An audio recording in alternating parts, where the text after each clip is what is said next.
मैं संगठन के हर कार्यकर्ता से और खासकर शफीक भाई से माफी चाहता हूं कि मुझे आने में बहुत देरी। तो तय दिल से मैं शफीक भाई का जो प्रोग्राम लगाने में बड़ी मेहनत करते हैं और सभी कार्यकर्ताओं से अपना सर झुका के माफी चाहता हूं कि मुझे आने में थोड़ी भी बहुत देरी। और इसने जो कहा ना सुल्तान बन के आओ सल्तनत में, ना तो मैं सुल्तान में विश्वास करता हूं ना सल्तनत में। हमारे संविधान ने सुल्तानों को भी खत्म कर दिया और सल्तनत को भी खत्म कर दिया। आज इस देश में संविधान की वजह से तुम्हारे एक जन अपने अपने सुल्तान,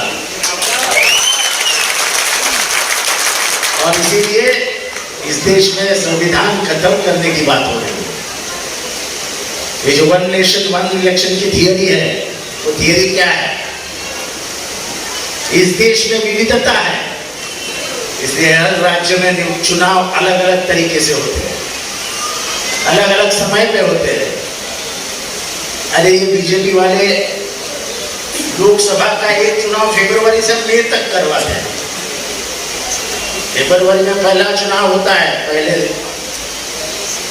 टप्पे का, और 7वां टप्पा आता है मई में। तो लोकसभा का 5 साल का चुनाव इतना दिन लेते हैं, तो पूरे देश का इलेक्शन एक साथ करेंगे क्या? हरियाणा, जम्मू कश्मीर और महाराष्ट्र का चुनाव एक साथ होना था। जम्मू कश्मीर और हरियाणा निकाल दिया, महाराष्ट्र छोड़ दिया, क्योंकि सर्वे बता रहा था कि तुम 110 के ऊपर नहीं जा रहे। मुझे फख्र है कि मैं ऐसे राज्य से आता हूं जिस राज्य में शाहू फुले अम्बेडकर का जन्म हुआ और उनकी विचारधारा। ये विचारधारा वो विचारधारा है जिन्होंने बाबा साहब अम्बेडकर को संविधान बनाने में मदद की। उनकी विचारधारा पे ही संविधान बना है। और मैं संविधान अपने तमाम कार्यकर्ताओं को बताना चाहता हूं कि ये लड़ाई हमारी विचारधारा की है।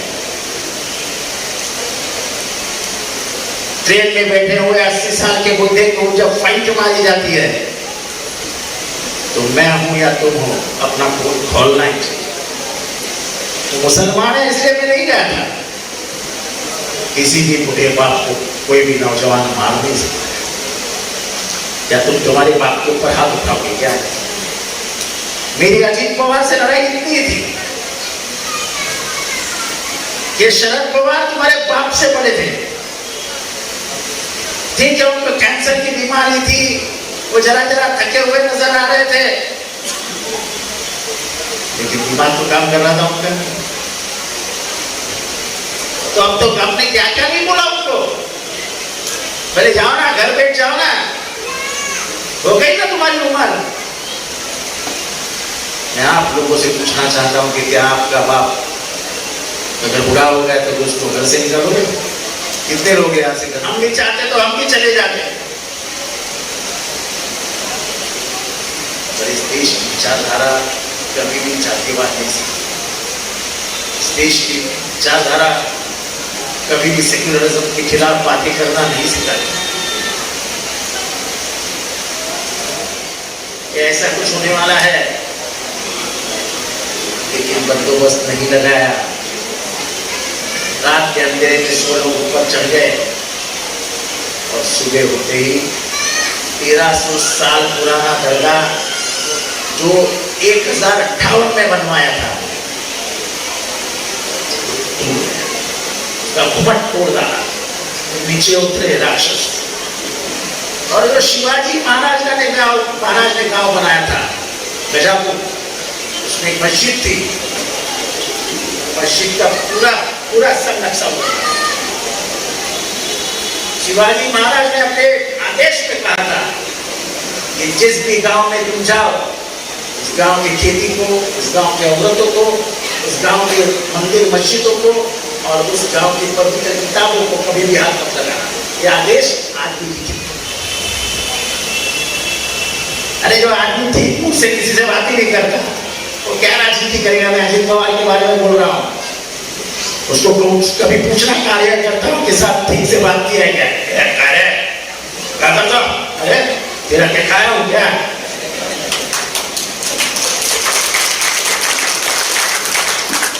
मैं कुछ खाया होता, तेरे से पैसे लिए होता तो बोल। और तेरे जान पे राजनीति नहीं कर रहे, हम तो शरद पवार के जान पे राजनीति कर रहे हैं। और आज के फक्र से बता रहे हैं कि हम शरद पवार के जान पे राजनीति करते हैं और वो हमको मोहब्बत भी करते हैं। तुम तो हमको ऐसा इस्तेमाल करते थे जैसे तुम्हारे घर के बर्तन मांगने वाले हैं। हमको नहीं पसंद। मैं जितना भी साल उनके साथ रहा, मेरी अजीत पवार से कभी नहीं चली। और क्या करते हैं आप शरद पवार, उनको बोलो तो शरद पवार नाराज हो जाएंगे, ये डर था, इसलिए बोला नहीं करते थे। जिस दिन समझ में आया कि साला इसने ही अपने बाप के खिलाफ बोल दिया, तो मैंने मेरा मुंह ही खोल दिया और ऐसा बोला कि जितने कपड़े थे सब निकल गए। अरे गए तो गए, चुपे तो ना है। शरद पवार का आखिरी भाषण कब होगा पता नहीं है, क्या मौत की राह देख रहे हो क्या? वो कब मरेंगे सोच रहे हैं क्या? कोई आदमी है इधर अपने बाप का, अपने चाचा की मौत के बारे में सोचता है? अजीत पवार वो आदमी है जिसने चाचा की मौत के बारे में सोचा। बोले ये बुढ़ा हो गया है, सुप्रीम कोर्ट में जाके कहा कि ये पार्टी अपना मालिकाना हक जताते पार्टी के। अरे वो अपना मालिकाना हक जताते तो तुम 5 बार मुख्यमंत्री बनते क्या? 5 बार किसके सहारे बने? क्यों हमारे भाई बोलो, किसके सहारे बने? शरद पवार साहब ना। तो उनको उल्टी जबान बोलना इंसानियत है क्या? लोकसभा के चुनाव में जिस बारामती के ऊपर दादागिरी करते थे, उसी बारामती के लोगों ने 50,000 से पीछे रखे थे, तो थोड़े से सुधर गए। तो मेरे नौजवान दोस्तों, मेरे बुजुर्ग साथियों, आपको इस बार घर घर जाना है, आपको जितेंद्र आवाज बनना है। समीम खान है, शानू पठान है, हमारे सब लोग हैं, भाई साहब है, चिराग डोंगरे, रेहान भाई, इमरान भाई, सब भाई, दादा साहब, बाबू शेनाज, शोएब खान, गणेश मुंडे और जावेद मेडिकल और सैयद, ये जफर सैयद, मैसर शेख, शाकिर ताते, राजीव मुगेरे, ये सब जितेंद्र आवाज बनते जाएगा। नहीं इधर बैठे हुए सब। और इस भाई को जरा मैं थोड़ा बात काना खुशी करने वाला हूँ, तो समझ जाएंगे मैं क्या बोलने वाला। देखो दोस्ती निभाओ रिजवान भाई, लेकिन कहाँ निभाने की है उसकी भी जगह बनी है। दोस्ती तो सब निभाते हैं। 27 तारीख को इलेक्शन कमीशन ऑफ इंडिया की मीटिंग है मुंबई में। 7 तारीख को आचार संहिता लग जाएगी और 15 से लेकर 20 नवंबर तक चुनाव हो जाएगा। हमको इतना ही देखना है, सिर्फ महाराष्ट्र की मुमरा कलवा की बात मत सोचो। जहां जहां आपके रिश्तेदार हैं, जहां जहां आपके दोस्त क्या है, सभी को बोलो सेक्युलर लोगों के लिए वोट डालो और महाराष्ट्र विकास आघाड़ी का मुख्यमंत्री बनना चाहिए। ये मेरे लिए तो मेहनत करो ही,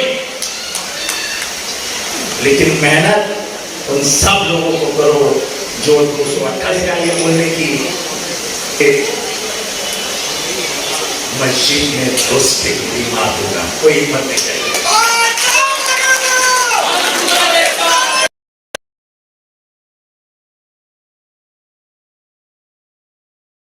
कोई हिम्मत नहीं करेगा किसी चाचा के ऊपर हाथ उठाने का।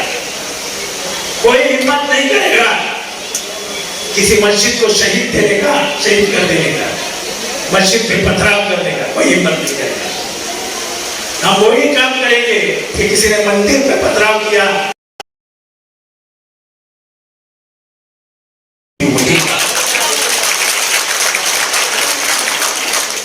कानून में फर्क नहीं होना चाहिए। डॉक्टर बाबा साहब अम्बेडकर ने कहा, और हम डॉक्टर बाबा साहब अम्बेडकर को मानने वाले लोग। तो बहुत देरी हो चुकी है, उसको बेवकूफी लगी हो तो जो करिए हो, क्योंकि आपको बहुत भूख लगी है, मेरे को भी भूख लगी है। रुबीना सर्टिफिकेट ले आए क्या? बैठो बैठो। तो मैं फिर से एक बार आपसे माफी चाहता हूँ, बहुत लंबी बात करनी थी, बहुत कुछ आपके सामने बोलना था, देश में क्या चल रहा है, लेकिन मुझे मालूम है आप भी अंदर से जरा नाराज हो गए। आवाज साहब हमेशा मेरी सी आती है, लेकिन मेरी गलती है, मेरे साथ साथ कुछ और लोगों की भी गलती है, उनकी नाम नहीं लूंगा मैं, तो मुझे माफ कर दो। मैं हाथ उनके शमीम भाई और आप सबकी माफी चाहता हूँ। खुदा हाफिज़।